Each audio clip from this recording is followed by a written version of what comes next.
इस तरह कभी हम भी फन्ने खां डॉक्टर थे।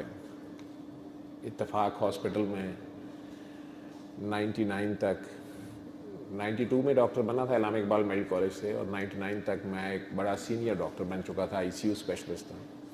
अपनी पोस्ट ग्रेजुएशन की ट्रेनिंग फेज़ में था, लेकिन उस वक़्त ही मेरे सीनियर्स भी मेरे पे ट्रस्ट करते थे। अगर उनके माँ बाप में से कोई दाखिल हो जाता था या उनके लव्ड वन में से, तो सीनियर डॉक्टर्स भी मेरे पे ट्रस्ट करते थे कि जावेद हम तुम अगर इस पे ड्यूटी कर दो तो फिर मैं घर जा सकता हूँ, अगर तुम बैठ जाओ या तुम हमारे साथ इसमें डिस्कस करो कि और क्या हो सकता है, तो ऑटोमेटिकली आपके अंदर गुरूर तो आना ही होता है।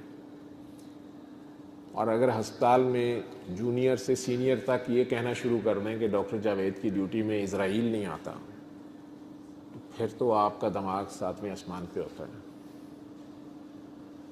आपके ही दोस्त जो बाहर के मुल्कों से स्पेशलाइजेशन करके आके इत्तेफाक हॉस्पिटल में आपके साथ कोई पेशेंट देखने आए और वो हैरान हो के आपको कहें कि यार ये तुमने कैसे सीखा है, ये वेंटिलेटर में क्या टेक्निक तुम लगा रहे हो,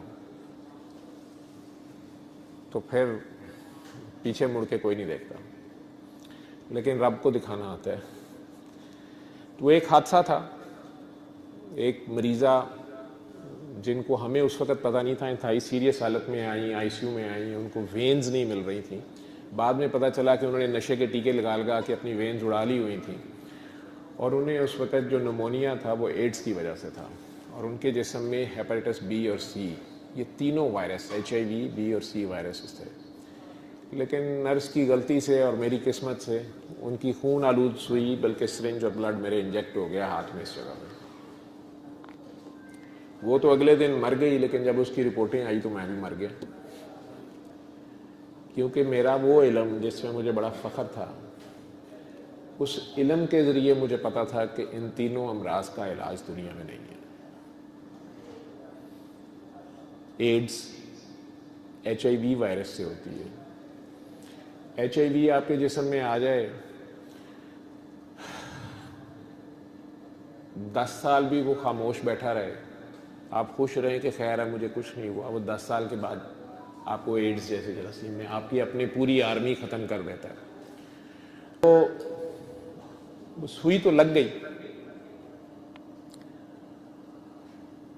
और वो खातून तो अगले दिन मर गई, लेकिन मुझे जीते जी मार गई। 3-4 साल हुए थे, शादी हुई थी, 2 बच्चे घर में थे, बेटा बेटी, और तीसरा वाज ऑन हिज वे, माँ के पेट में था। 99 का ये वाक़या है। नए नए जूते मुल्क में आ गए थे, मुशर्रफ साहब लैंड कर गए थे। इत्तेफाक हॉस्पिटल भी मुश्किलात में था। बी वायरस के लिए तो एक इंजेक्शन फ़ौरन 24 आवर्स में लगाना होता है, वो अप्रूवल होने तक 24 आवर्स गुजर गए तो ना क्या जी हूँ की फ़ायदा, बिजली का बिल ही दे देने हैं। उस वक्त भी बिजली के बिल का ही मसला था। इत्तेफाक हॉस्पिटल को उन्होंने पिछले 10 साल का बिल डाल दिया था, तो हॉस्पिटल वही फंड्स पूरे करता फिर रहा था। खैर 6 माह के बाद मेरे तीनों वायरस पॉजिटिव आ गए थे, और मेरे सीनियर थे प्रोफेसर यूनुस शेख साहब, अल्लाह उन्हें जन्नत नसीब करे।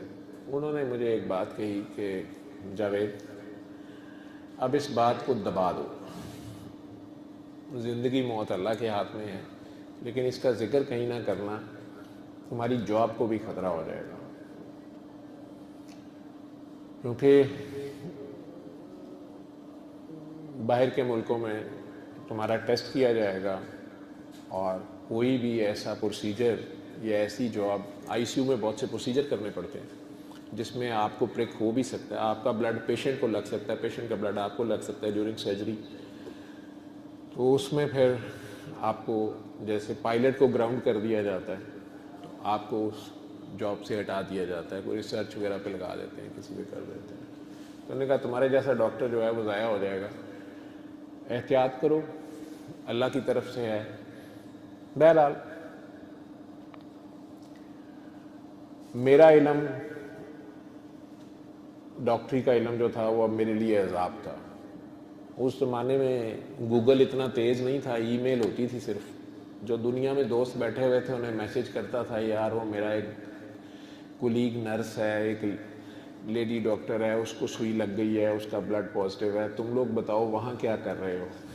उन्होंने भी, और उसको बी भी पॉजिटिव है, सी भी पॉजिटिव है, HIV भी पॉजिटिव है।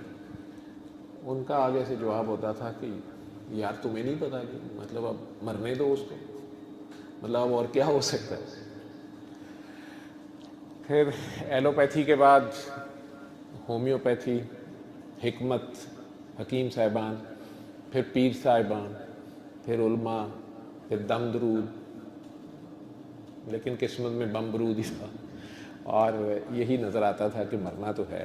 तो आखिर खुदा याद आया। नमाजें पहले भी चलती थी ज़रा ज़्यादा, खुशबू वज़ू से शुरू हो गई, लेकिन हर 3-4 माह के बाद किसी भी थेरेपी, किसी भी टोटके के बाद अगर वो कहता था अब टेस्ट करा लो, कोई उल्टा सीधा नाम रख के, फिर कभी आगा खान में, कभी शौकत खानम में, थोड़ी सी तनख्वाह होती थी, वो टेस्टों पे लग जाती थी।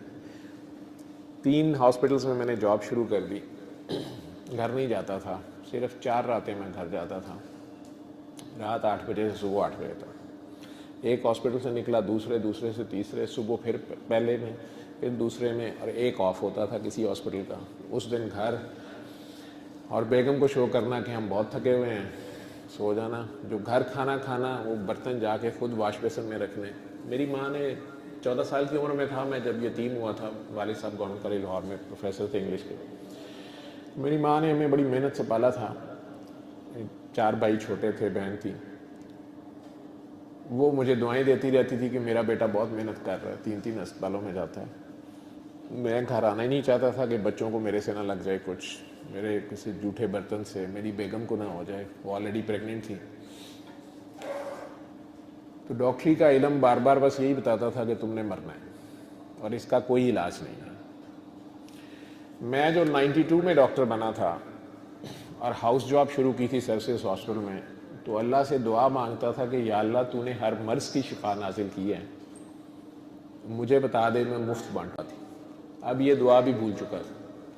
जब अपने ऊपर पड़ी तो मुझे लगा ये तो बातें ही हैं, असल में तो ये बातें हैं।